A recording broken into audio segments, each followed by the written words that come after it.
So a bit of a summary on Run, Lola Run. If we were to consider some of the theories working around this film, and knowing, of course, that the film has the catchphrase that the ball is round, the game lasts 90 minutes, everything else is just theory. And what this pertains to is the fact that the game being played here means that everything is up for grabs. Everything can be transformed, changed, so long as we start to understand the external universe.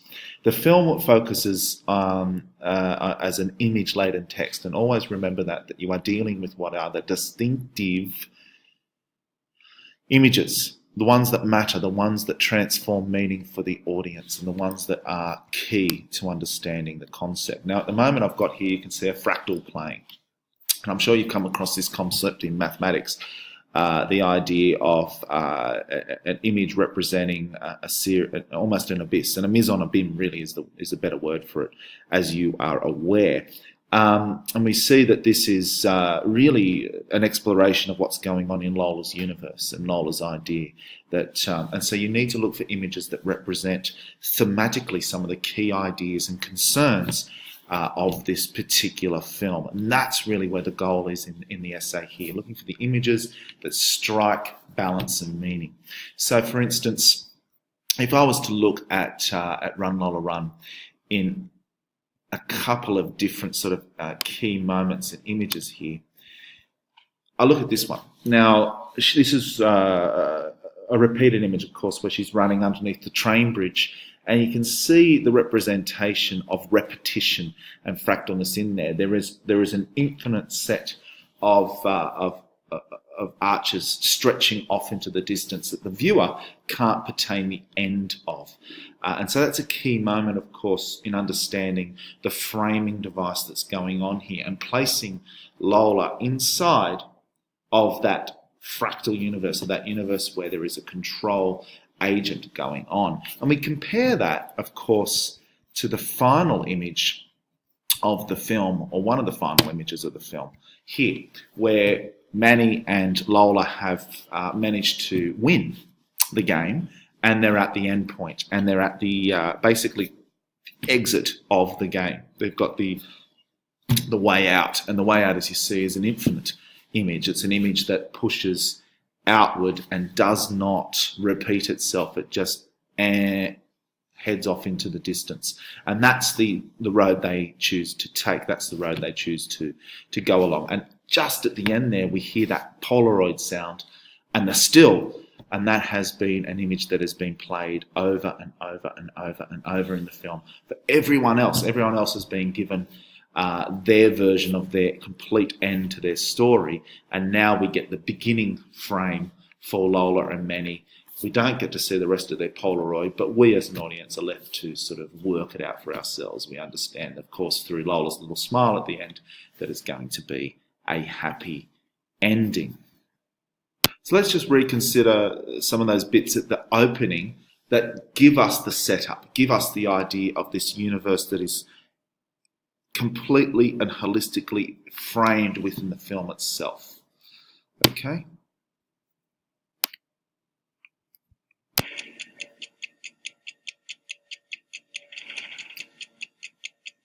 We understand the key agent here, the key influence, the machina is, in this sense, time. Literally a machina, literally a mechanism of time. And it might be a Deus Ex Machina. It might be that this is the God in this machine. Time, of course, represented demonically, very much like the Moloch beast of German expressionist films past. And here we see time, the beast on top of the clock, reminding us, of course, of the one thing that is controlling this particular world. Now, much like a game, we're seeing all the players, all the potential players, and we're getting an overview and a general sensibility of who's who. Each person is in complete sort of shadow and darkness. We don't know who they are. Therefore, we're creating this image, except for the bit players. There's one character we could play, but we choose not to. There's another character we could play, and you can see that they're filmed clearly, and their colours are in direct contrast to everyone else's dark colours in the space. There's another player who we see in the game. And so basically it is working out who this story can possibly be about. There's our other player that Lola runs into. These are all people whose films we get to see. We get to see their life story played out. And there's our person who establishes the rules.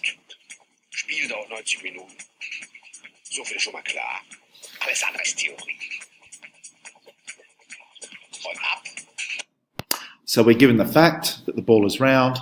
Everything else is just a theory. He is dressed, of course, in the image of a security guard, someone with authority, someone with power and purpose, and he sets the ball in motion, quite literally.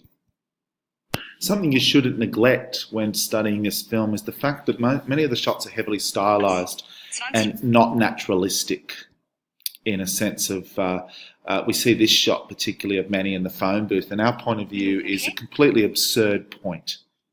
So if you were to deconstruct such a scene, you'd look at both the colour, the framing, the moment, the sense of entrapment that the telephone box is giving us. We do not see any other fact that he is connected to the outside world only by a single cord here, leading off into an infinite space or to a space outside of the shot.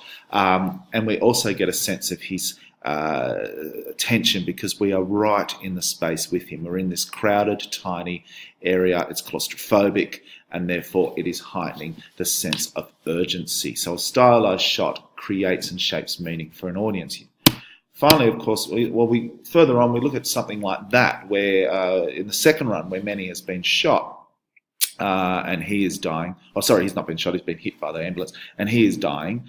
And we also see that there's sort of a framework here in terms of the way he is laid out, which is almost absurd and ridiculous. Falling on the ground so perfectly like that is a little bit sort of childlike in death. It's how a character in a computer game might die. The road line here creating a nice frame and a nice divide, as into Lola and Manny's world here. Empty space here where nothing is happening. We are drawn over to this side, and the fact that he is kind of able to just give us his last few thoughts as we pan right in on him. We get to become quite intimate with this detail, whereas here we're starting quite a long way away. Other things you might like to talk about are things like the split screen here, the screen divided into thirds, time, Manny and Lola, all being placed in the audience's mind at the same time simultaneously. We're reminded, of course, of the key player here, Time, one of the characters in the story, pursuing relentlessly toward their inevitable conclusion in each of the different stories, considering their choices, their failed choices in the first two ending in death, their successful choices in the third ending in escape.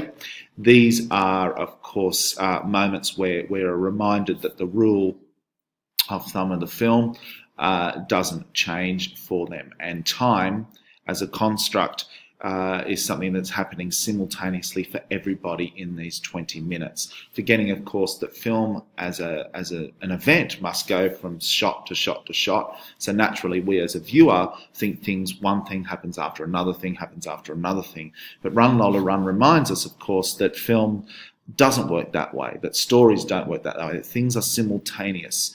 And so a split screen effect must be used to create that sense of urgency and that sense of moment that is occurring at this point. Also, the fact that they are framed to be looking in the direction of each other, connecting them and keeping them connected in that ideal.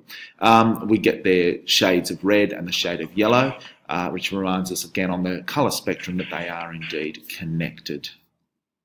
So in the end, as you're considering a distinctively visual essay, I would do what I've got here and actually just look at how Google has created all the images you could get from Run, Lola Run, all the stills, people even dressed as like cosplaying the character, which is one thing. But looking at different stylized versions of it, its place in pop culture, these even moments here where the minor characters' stories are being played out, the classic shots like the framing shot there, the way in which both the participants are facing a destiny there. Lola with the controlling agent there. Lola, this particular fantastic shot of Lola almost finding herself in a classic Hollywood Western for a moment, at a crossroads with exit points, no traffic, tumbleweeds moving in the background, which is the papers that fly around the place, the absence of sound. Think also about how the rhythm of sound is creating the rhythm of the film with the shot choices. It creates the beats, it creates the moments. So all in all, you're looking for the way in which the image is shaping meaning. These particular images, the framing inside Lola and Manny's world whilst they are in their purgatory, in their moments of death, where they're talking about the connection they have with each other, the value of existence. It's a discussion on nihilism. It's a discussion on what it means to be connected to other people. The film then goes back and reminds us that at the end, the connection is key. Okay, so always, when you're studying for Run, Lola, Run, go to the image first. Do a Google search, just type in Run, Lola, Run, and hit images and go for it, and make a commentary on each image that you see. So here she is framed by the nuns. She's framed by old style ethics and morality, and there she's being judged in her circumstance. This is a person living outside of their ethical principle and even the religious idea of fate and God. This is a godless universe. In terms of Christianity, for Lola, the God in this universe is time, and the guy who runs the bank. Lola framed by the fractal there. Lola and Manny at their moment of great triumph there. Lola in the casino, changing the rules and changing fate and changing the game, and realizing, of course, harkening back over here, that she has the power to do such things. She has a cheat code, as it were. Lola, of course, running. Lots of images of Lola running. Classic images with the guns, which harken back to bank robbers of the American tradition of Bonnie and Clyde and issues like that. That these are tropes, these are film images with an awareness of cinema history, interesting and framed shots and perspective and point of view, the way in which Lola is framed. Look for also the fact that every other character is always framed out of focus in poorly created shots with bad camera work. So the film is Run, Lola, Run, about Lola and Manny. The potential films, the rushes, if you will, are everyone else that could have had a story in their life. So look at this. It's endless, and the way in which you can sort of start to think about creating a response to an essay question that is distinctively visual and focuses in on image and the way image has an impact on audience. That is what you must do for this module. It is under that area that you will find success in this. So go back to the film. If you don't have the film, play with the images here. There's some fantastic things you can do just through a Google search in this situation, and say, what's going on? Why this? Why Manny over here? What's he looking at? How's the camera framing him? Where's the point of view?